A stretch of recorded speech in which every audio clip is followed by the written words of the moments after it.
October மாதம் 8ஆம் தேதி புரட்டாசி மாதம் 22ஆம் தேதி செவ்வாய்க்கிழமைக்கான பஞ்சாங்கம். நட்சத்திரம் அனுஷம் இரவு 2:25 வரை. அடுத்து கேட்டை நட்சத்திரம். திதி வளர்பிறை பஞ்சமி பகல் 11:18 வரை. பிறகு ஷஷ்டி.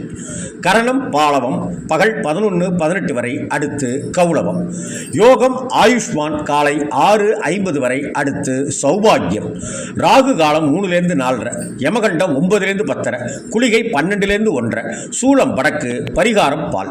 சுப நேரங்கள் 8-9, மாலை 4:45 5:45, இரவு 7:30 சந்திராஷ்டமம் அதிகாலை 4-8 வரை மேஷராசி அன்பர்களுக்கு. அதை அடுத்து ரிஷபராசி அன்பர்களுக்கு சந்திராஷ்டமம். நிதானமாக இருங்க, கோபம் வேண்டாம், பொறுமையோடு செயல்பாடுங்க. நிதானத்தை கடைபிடிப்பது மிக மிக அவசியம்.